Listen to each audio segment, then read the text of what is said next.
Sans surprise, 2020 aura marqué les esprits à tous les niveaux. Alors, je ne vais pas rentrer dans les détails parce que ce n'est pas le sujet, mais bon, nombreux sont ceux qui ont souffert tant personnellement que professionnellement.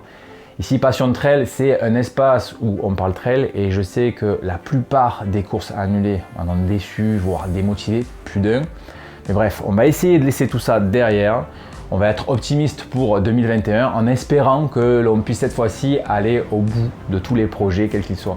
Annulé l'année dernière, c'est donc le 27 juin 2021 que je me présenterai sur la ligne de départ du marathon du Mont Blanc, format 42 km. Qu'est-ce que ça va représenter réellement? Comment est-ce que je vais me préparer? Sur combien de temps? C'est ce qu'on va voir aujourd'hui dans cette vidéo.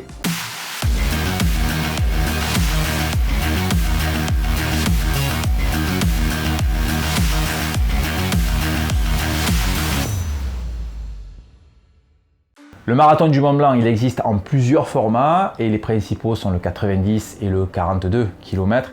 C'est sur ce dernier d'ailleurs que je vais me présenter, si tout se passe bien entendu. Et en quelques chiffres, qu'est-ce que ça représente? Donc le marathon du Mont Blanc, 42 km, c'est 42 km 500, 2750 mètres de D+, dont 1000 seront à accomplir lors de l'ascension de Valorcine sur environ 6 km. Quant au D-, il ne sera pas égal au D+, et sera d'environ 1700 mètres. Le record est détenu par un certain... j'ai oublié le nom. Kilian Jornet. Je ne connais pas. En 3h54 minutes, et c'est bien entendu l'objectif de ma préparation, c'est-à-dire descendre en dessous de la barre des 3h50 minutes. Et une fois que j'aurai atteint cet objectif, eh bien j'éteindrai tout simplement mon réveil, j'irai prendre mon petit déj et j'irai m'entraîner pour de bon cette fois-ci afin d'être en dessous de la barrière des 6h30. En dehors de la distance, bien évidemment, il y aura le dénivelé, un facteur à prendre en compte qui n'est pas négligeable. De plus, le facteur de l'altitude viendra interférer dans la partie car vivant au niveau 0, mes attitudes physiques sont grandement impactées lorsque je dépasse les 1500 mètres et c'est exactement l'altitude moyenne de la course avec un point culminant à 2200 mètres au sommet de Valorcine. Donc il faudra que je me prépare en conséquence. Si tu me suis déjà sur les réseaux sociaux, tu as peut-être déjà vu mes stories Instagram et notamment l'onglet sur mon profil qui est intitulé MMB 2021 où j'y archive toutes les séquences vidéo relatives à ma préparation pour le marathon. Donc je t'invite à me rejoindre pour suivre en temps réel mes phases préparatives. J'ai commencé à travailler les fondations de ma préparation depuis le mois de novembre où j'ai délibérément accentué mes séances sur du foncier à des allures relativement faibles tout en augmentant le volume progressivement. Une fois les bases posées, j'avais pour intention de faire mon propre plan d'entraînement qui me menant jusqu'au jour J, sauf que cette fois-ci, j'ai pris moi la décision de me faire accompagner par une équipe bien spécifique qui a une approche vraiment nouvelle de l'entraînement et cette équipe c'est celle de BIA Training qui propose une préparation au ressenti, c'est-à-dire se fier à ses propres sensations pendant la séance au lieu de tenir compte des autres paramètres que sont la fréquence cardiaque ou la puissance ou les allures. BIA Training, ça a été créé entre autres par Véronique Bia, ceux qui s'intéressent à la littérature scientifique dans la physiologie du sport et notamment dans les sports d'endurance, ça serait bien de qui il s'agit. Pour les autres, Véronique Bia, c'est une experte dans la physiologie de l'effort, elle est d'ailleurs l'auteur de nombreux articles scientifiques ainsi que de livres sur le sujet.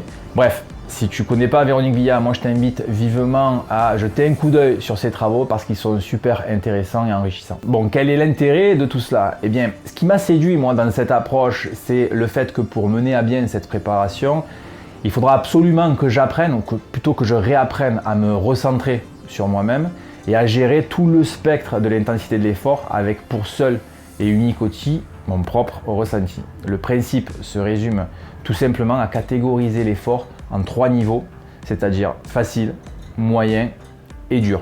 Lors de la séance, j'utiliserai tout de même ma montre GPS pour chronométrer les répétitions ou les blocs tout en les enregistrant, ce qui me permettra par la suite de les analyser plus en profondeur avec mon coach. C'est pas un exercice qui est vraiment facile parce que lorsqu'on s'entraîne avec des paramètres relativement précis que sont l'allure, la fréquence cardiaque ou la puissance, on devient rapidement dépendant de notre montre GPS, de tous ces facteurs Et on perd, je pense, à mon avis, toute cette connexion qu'on peut avoir avec notre propre corps et notre ressenti. Et je suis de ceux qui aujourd'hui pensent que, quel que soit le sport, il vaut mieux effectuer les séances, les entraînements au ressenti, d'accord, tout en enregistrant les paramètres de la séance pour les analyser par la suite. D'ailleurs, pour ne citer que Kylian Jornet, ce dernier dit clairement qu'aujourd'hui, il peut deviner ses pulsations cardiaques au battement près. La montre ne lui sert que de dispositif pour mesurer le temps et enregistrer les données. Je ne vais pas cette fois-ci te donner les détails précis de mon plan d'entraînement comme j'ai pu le faire l'année dernière, mais sache que je vais tout de même reprendre les 2 axes que j'avais établis la première fois, c'est-à-dire que février et mars seront principalement axés au développement des qualités de vitesse, alors que les autres mois restants auront pour but de développer des qualités spécifiques à la course, plus précisément au profil de course qui m'attend, c'est-à-dire 42 km et les 2750 mètres de D+. Durant ce long cycle qui m'attend, je passerai évidemment par de l'entraînement croisé, mais en l'occurrence, si possible, par du ski de randonnée.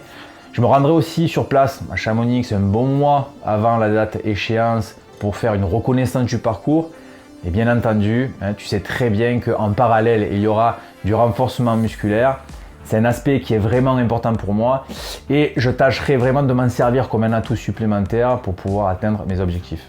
J'ai déjà commencé cette préparation, donc tu peux la suivre en partie en suivant sur les réseaux sociaux et notamment dans les stories. Elles seront archivées sur mon compte Instagram dans l'onglet MMB 2021, donc n'hésite pas à me rejoindre, à t'abonner et à me poser des questions si tu en as. Et voilà, maintenant on croise tous les doigts pour 2021 en espérant en priorité que nous puissions traverser cette période sans encombre au niveau de la santé déjà. Ensuite, bien évidemment, on espère aussi que le calendrier des courses ne sera pas trop chamboulé et que tout le monde pourra profiter de ces petits moments qui font que l'on kiffe ce sport. On se dit à très vite pour de prochaines vidéos et d'ici là, n'oublie pas, ne reste pas en bas, prends de la hauteur. Salut, ciao!